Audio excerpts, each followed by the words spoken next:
Troisième question, c'est déterminer les valeurs des contraintes taux moyen et sigma maxi. On commence par la contrainte tangentielle taux. Taux est égal T maxi sur S, la surface. T maxi sur B fois H, puisqu'on a une section rectangulaire base, 30 mm et hauteur 20 mm. En faisant l'application numérique, T maxi, on a trouvé tout à l'heure que T maxi égale 2000 newtons. Sur 30 fois 20, on trouve 3,3 newtons par millimètre carré. C'est la valeur donc du taux moyen. Pour la contrainte normale sigma maxi est égal moment de flexion maxi sur le module de flexion.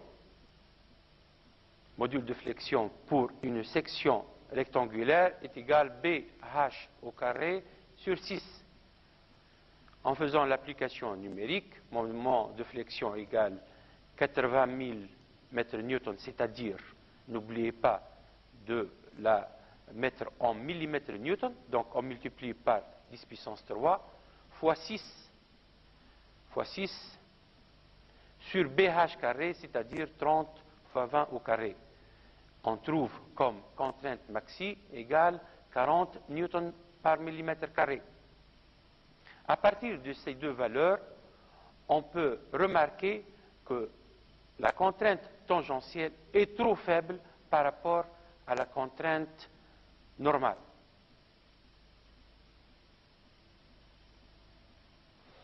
La dernière question, c'est de vérifier la résistance de la bride, sachant qu'elle est en acier de résistance pratique à l'extension 100 newtons par millimètre carré. Pour cela, il suffit de vérifier que sigma maxi est inférieur ou égal à RPE ou non. Sigma maxi, on a trouvé que c'est 40 newtons par millimètre carré et RPE est égal à 100 newtons par millimètre carré. Donc, on peut conclure que la bride résiste en toute sécurité. On peut vérifier, si vous voulez, avec un logiciel de résistance de matériaux, les courbes obtenues pour les efforts tranchants et des moments fléchissants. On va prendre une nouvelle étude. On a 3 nœuds en A, B et C. L'abscisse de A, c'est 0. B, 80 mm. Et C, 80 plus 40, 120 mm. On va modéliser les charges. On a en A une force égale à 1000 newtons appliquée en A. On va modéliser les appuis. On a un appui simple en B et en C. Ensuite, la section droite, on a une section rectangulaire, la hauteur 20 mm et la base 30 mm. Donc, résultat, l'effort tranchant, on remarque que dans la zone AB égale moins 1000 newtons et dans la zone BC 2000 newtons. Pour le moment fléchissant, on voit que c'est la même chose, c'est-à-dire le moment fléchissant maxi égal à 80 mètres newtons. On peut revenir, si vous voulez, à un autre exercice et on va prendre un cric d'automobile. Ce cric permet de soulever une partie de la voiture grâce au levier. Le levier sera assimilé à une poutre cylindrique de diamètre D, encastrée en haut et supportant une charge uniformément répartie petit p. L'action de la voiture sur le levier est P égale 20 newtons par millimètre, charge uniformément répartie. La section du levier est circulaire de diamètre petit d. On va aborder cet exercice par la première question, c'est-à-dire déterminer les actions sur le levier. Pour cela, on va isoler le levier seul, puis on va appliquer le principe fondamental de la statique. La charge répartie, on peut la remplacer par une force appliquée au centre de valeur est égale P fois la longueur 150 mm. En appliquant le principe fondamental, la somme des forces est égale à 0. On a comme force A moins P fois 150 est égal à 0. Pour l'équation des moments par rapport au point A, on a le moment d'encastrement en A, puisqu'on a un encastrement en A, on a un moment d'encastrement MA, moins, parce que le sens positif, il est choisi, le sens direct, moins P fois 150 fois 75. P fois 150 fois 75. On a deux équations à deux inconnus. Les deux inconnus sont les réactions de l'encastrement, c'est-à-dire A, la force A et le moment d'encastrement en A. De la première équation, on peut tirer A est égal P fois 150. Rappelez-vous que P est égal 20 newtons par millimètre, donc on aura A est égal 3000 newtons.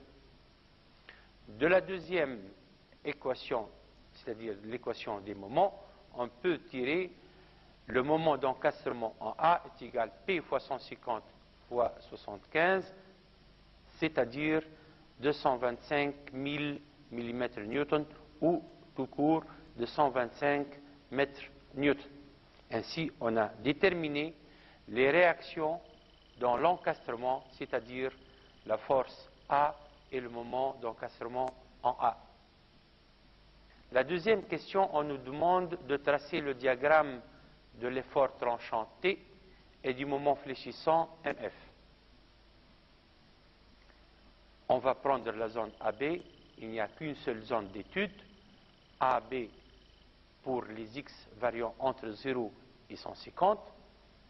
On va choisir une section S entre A et B, de centre G,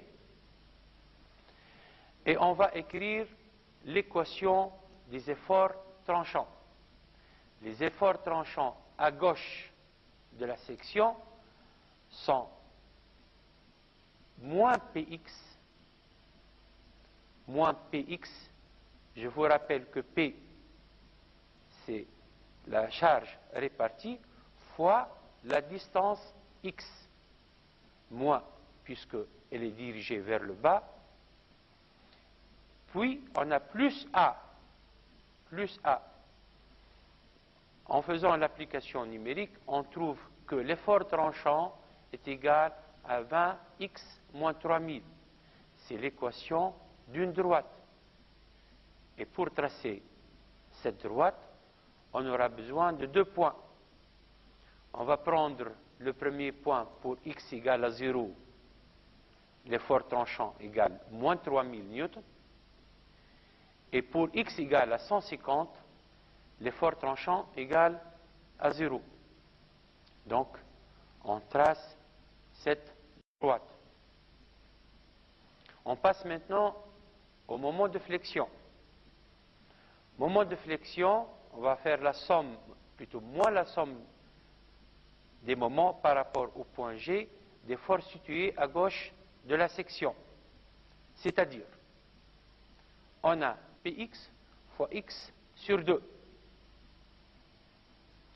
Et moins A fois X. Moins A fois X. Le tout est précédé du signe moins. On peut écrire cette équation sous la forme de moins P sur 2x au carré plus AX moins MA, c'est-à-dire moins 10x au carré plus 3000x moins 225 000. C'est l'équation d'une parabole. On peut calculer pour x égale à 0, on trouve moins 225 000.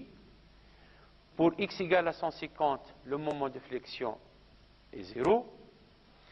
Une petite étude de cette équation va nous guider à chercher la tangente horizontale. La tangente horizontale, c'est-à-dire lorsque la dérivée s'annule. La dérivée du moment de flexion, c'est moins t, c'est-à-dire on va chercher quand est-ce que le moment de fléchissant s'annule, puisqu'il représente la dérivée du moment de flexion. 20x égale 3000, c'est-à-dire x égale 150. Donc, à x égale 150, on a une tangente horizontale. On peut maintenant tracer cette parabole.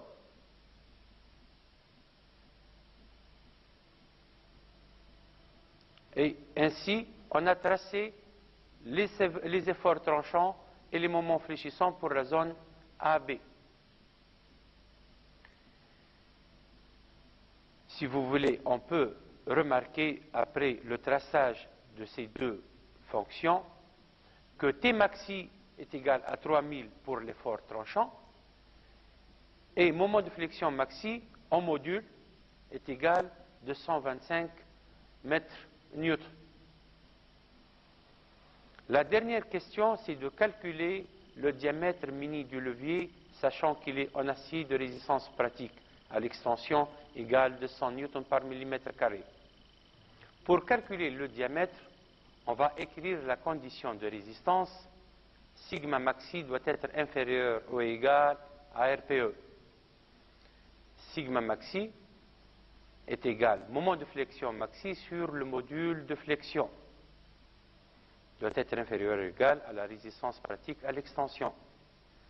Puisqu'on a une section circulaire, le module de flexion est égal pi d3 sur 16. Donc, on peut tirer d mini est égal à racine cubique du moment de flexion fois 16 sur pi fois RPE. En faisant l'application numérique, d mini est égal à 17,89. On peut choisir pour d mini une valeur de 18 mm. On peut vérifier de la même façon les courbes obtenues pour les efforts tranchants et les moments fléchissants pour cet exercice. Pour cela, on va prendre une nouvelle étude. Le nombre de nœuds, c'est 2 seulement. L'abscisse du premier point 0. Le deuxième, c'est 150 mm. On va modéliser donc les charges. Les charges sont des charges de moins, puisqu'ils sont dirigés vers le bas, moins newton par millimètre. On va modéliser la liaison. On va prendre une liaison encastrement en A. On va modéliser aussi la section. Elle est circulaire de diamètre 18. On peut voir la courbe de l'effort tranchant. Donc, moins 3000. Et on peut aussi voir la courbe des moments fléchissants et on voit la parabole qui a une tangente horizontale au point 150 millimètres